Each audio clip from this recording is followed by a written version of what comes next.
আমার রব আমার আমল সম্পর্কে সব ওয়াকিফ, আমার রব আমার আমল সম্পর্কে সব জ্ঞাত আছে, অবগত আছে।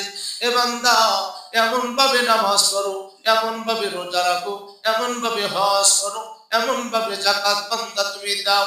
কেননা বান্দা এই আমল যদি তুমি এভাবে করে আসতে পারো, এভাবে করে আসতে পারো ও বান্দা, তাহলে কি হবে জানুনি? এ বান্দা দুনিয়াতে যদি রহস্যায় জিন্দেগি পরিচালনা করে আসতে পারো, এ বান্দা আখিরাতে আমি আল্লাহ তাআলা তোমাকে মন চাহি জিন্দেগি দান করব। সুবহানাল্লাহ। আর যদি দুনিয়াতে মন চাই জিন্দেগি পরিচালনা করো, দুনিয়াতে মন চাই জীবন যাপন করো, আমি আল্লাহ তাআলা আখিরাতে, আমি আল্লাহ তাআলা আখিরাতে তোমাকে তোমার মন চাহি জিন্দেগি দিব না। আমি আমার রব চাহি জিন্দেগি তোমার জন্য কষ্টের এক জিন্দেগি দান করব। এটা মনে রাখা বান্দা তুমি ইবাদত বন্দেগি দুনিয়াতে কইরো। ও যুবক তুমি ইবাদত বন্দেগি করো, ও যুবতী তুমি ইবাদত বন্দেগি করো। আমি আল্লাহ তাআলার কাছে ফিরে আসবা, আমি আল্লাহ তাআলার কাছে তুমি প্রত্যাবর্তন করবা। কেননা এ মানুষ, তোমার শরীরের মধ্যে একটা রূহ আছে, একটা বাতাস আছে। এই বাতাসটা বের হয়ে গেলে তুমি বেদামি, তোমার কোনো দাম নাই, তোমার কোনো মূল্য নাই। এ বান্দা, তোমার এই পরিমাণ সম্পদ আছে, এই পরিমাণ জায়গা জমি আছে, এই পরিমাণ অর্থ করির মালিক তুমি আছো। এখন তোমার মূল্যায়ন আছে, তোমার দাম আছে, তোমার কদর আছে। এ বান্দা, তোমার ভিতর থেকে যখন গরম বাতাসটা বের হয়, শরীরটা ঠান্ডা হয়ে যাবে।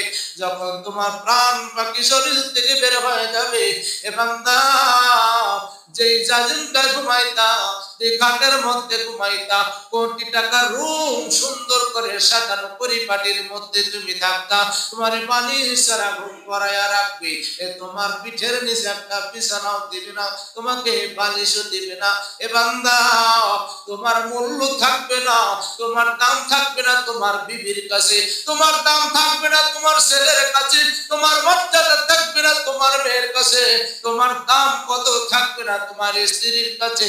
এ সময় ভয় বিহব্বল হয়ে যাবে। বাবারে সরাও, রুমের থেকে বাবারে বাইর করো, রুমের থেকে মায়েরে বাইর করো, রুমের থেকে আমার স্বামীরে বাইর করো, আমার ছেলে মেয়ে ভয় পাবে, সারা রাত ঘরের মধ্যে থাকতে পারবো না।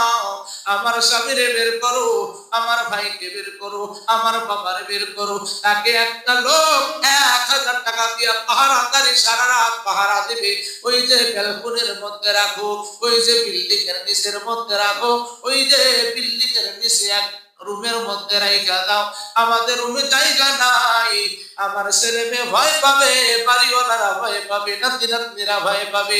অথচ এত আদরের দাদা, আদরের নানা, আদরের স্বামী, আদরের বাবা, আদরের ভাই, মুহূর্তের মধ্যে